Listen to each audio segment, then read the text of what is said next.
Saya pun juga pribadi ketika data saya disalahgunakan oleh seseorang, sementara saya tidak mengajukan, tiba-tiba DC-nya menagih di aplikasi yang tidak saya kenal sama sekali, ya saya akan laporkan.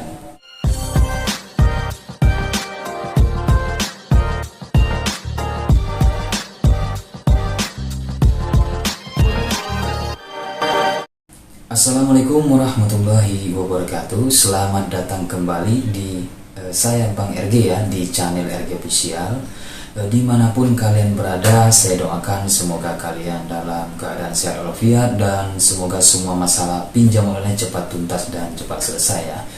Dan di sini kita bahas ya yang sering ditanyakan rekan-rekan ataupun di grup Telegram kita maupun melalui japri ke saya pribadi ya.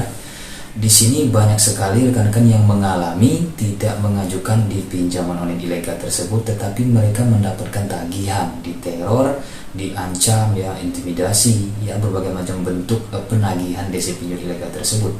Oke, sebelum kita ke pembahasannya, jika kalian yang belum mendukung kita, yang belum menekan tombol subscribe, silahkan subscribe dulu ya, like video ini, share video ini ke rekan-rekan yang lain, dan terima kasih buat kalian yang sudah selalu setia menantikan updatean terbaru dari saya di channel RG Official ya.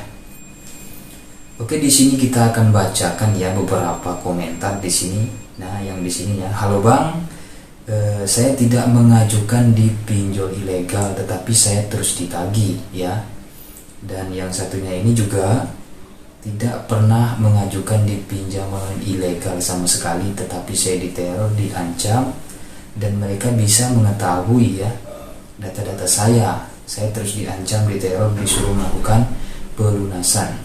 Oke, inilah yang banyak sekali kendala yang masuk baru-baru ini ya.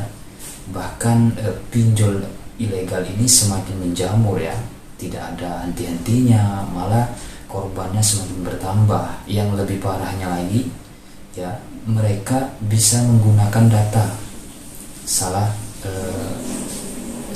seseorang debitur untuk mengajukan di pinjol ilegal yang lainnya.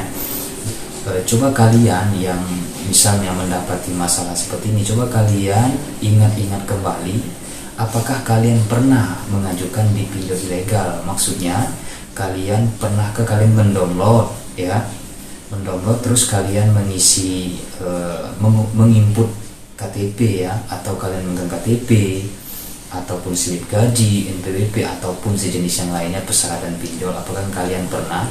Karena bukan apa, karena tidak akan mungkin ya data kalian bisa digunakan tanpa kalian memberikan ke pihak aplikasi pinjol tersebut.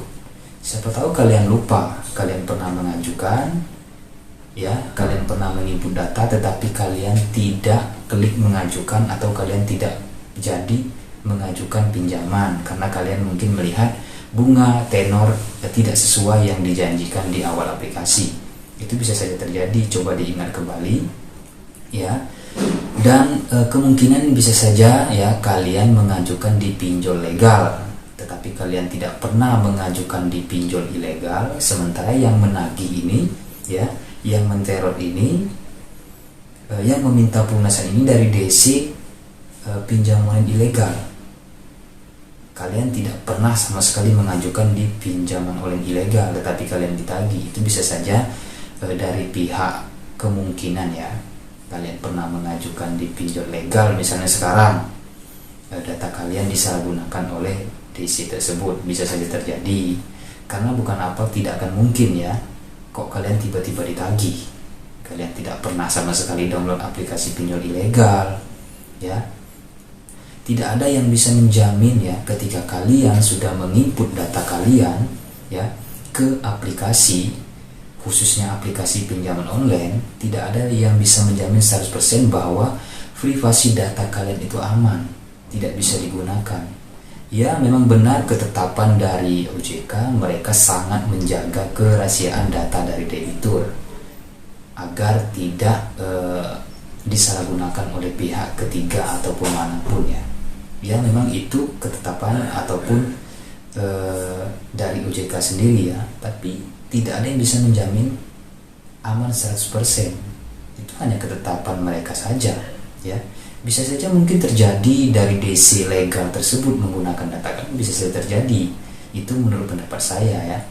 Kok tiba-tiba ini ditagih, kalian nggak ada mengajukan di pinjol legal tersebut, misalnya ya pinjol apa namanya ya terserah, yang penting dia pinjol tersebut tidak terdaftar, tidak berizin. Jika kalian yang mendapatkan masalah seperti ini ya, seperti rekan-rekan kita ini banyak juga kejadian yang seperti ini ya, ada dijadikan sebagai penjamin ya, banyak. Untuk yang sudah pernah mengajukan di pinjol ilegal, misalnya namanya yang A ya, terus sebulan kemudian ditagih yang B, kalian tidak mengajukan yang B, ini sama-sama ilegal ya, itu tidak bisa kalian itu wajar-wajar saja. Mereka bisa menggunakan data kalian yang pinjol ilegal tersebut, menggunakan data kalian untuk mengajukan di pinjol ilegal yang lainnya. Itu ya masih wajar ya, karena kalian pernah menginput data kalian di pinjol ilegal. Tetapi ini yang nggak pernah sama sekali, yang tidak pernah sama sekali mengajukan di pinjaman online maupun legal dan ilegal, tetapi ditagih, itu dari mana dapat datanya? Kebocorannya dari mana? Inilah yang menjadi PR ya buat otoritas jasa keuangan. Ya, jadi jika kalian yang terjadi seperti ini, kalian tidak usah terlalu panik berlebihan, ya, sehingga kalian depresi. Kalian kan nggak ada mengajukan, kalian kan memang benar-benar nggak ada cair ke rekening, tetapi tiba-tiba kalian ditagih, kalian abaikan saja, kalian blokir saja nomornya. Karena percuma kalian menanggapi DC tersebut, mereka nggak akan ada habisnya. Selagi kalian nomornya aktif, selagi kalian menanggapi, atau kalian misalnya menjelaskan kalian tidak pernah mengajukan kok tiba-tiba ditagih, mereka nggak mau tahu. Mereka hanya ingin pelunasan, mereka hanya ingin menjebak agar kalian membayar. Jika kalian tidak merasa benar-benar tidak merasa uangnya cair, ataupun kalian tidak benar-benar tidak mengajukan di pinjaman tersebut, ya kalian blokir saja. Tetapi harus kalian laporkan ke pihak yang berwajib ya, ke kepolisian terdekat di daerah kalian, khususnya cybercrime ya. Masalah ini kalian laporkan bahwa data kalian sudah disalahgunakan ya, simpan semua bukti terornya, bukti penagihannya dari aplikasi apa ya, maupun berupa WA, email, SMS ataupun telepon, kalian rekam, kalian simpan semua, kalian serahkan, dan di situ kalian buat surat pengaduan bahwa data sudah disalahgunakan oleh aplikasi pinjaman online. Surat pengaduannya itu nanti kalian klarifikasi ke data kontak kalian ya, minimal 20 kontak sebulan terakhir yang sering kalian hubungi ya. Karena apa? Karena DC pinjol ilegal tersebut ini akan melihat riwayat panggilan ya sebulan terakhir, karena itu yang akan dia teror ketika nomor kalian tidak aktif. Makanya kalian klarifikasi setidaknya minimal 20 data kontak kalian ya, atau orang-orang yang terdekat seperti kerabat, keluarga ya, atau rekan-rekan kerja kalian. Bisa kalian klarifikasi dari surat pengaduan yang sudah kalian laporkan ke kepolisian ya. Itu cara agar kalian aman, karena nanti ketika kalian tidak melapor ke pihak kepolisian, data kalian nanti akan semakin digunakan terus ya. Sementara kalian tidak melaporkan, itu dampaknya, risikonya ke kalian nanti rekan-rekannya menganggap kalian memang benar-benar mengajukan di pinjol tersebut. Makanya harus diklarifikasi ya. Jika terjadi yang tidak kita inginkan, data disalahgunakan di suatu hari nanti, data tetap disalahgunakan ya, masih saja diperalat ataupun dipergunakan oleh DC pinjol, masih saja misalnya ada yang menagih di pihak yang lain lagi, itu ya diabaikan saja. Yang penting kalian sudah mengadukan kejadian ini, kalian sudah ada surat pengaduan ya, bahwa data kalian sudah disalahgunakan untuk pegangan kalian ya. Jadi itulah yang bisa saya jelaskan kepada kalian yang terkena masalah ditagih ya, tetapi kalian tidak mengajukan di pinjol ilegal tersebut. Saya pun juga pribadi, ketika data saya disalahgunakan oleh seseorang, sementara saya tidak mengajukan, tiba-tiba DC-nya menagih di aplikasi yang tidak saya kenal sama sekali, ya saya akan laporkan saya akan laporkan kejadian itu ke kepolisian, itu saya pribadi, dan saya akan klarifikasi ke data kontak bahwa data saya sudah disalahgunakan, bahwa saya memang benar tidak ada mengajukan di pinjol tersebut. Ya, walaupun misalnya ada teror ya, isinya menampilkan data kontak kalian, menampilkan kalian memegang KTP ya, ataupun KTP kalian, ya mohon diabaikan saja ya, karena ini bingung kita ya, dari mana mereka dapat data itu.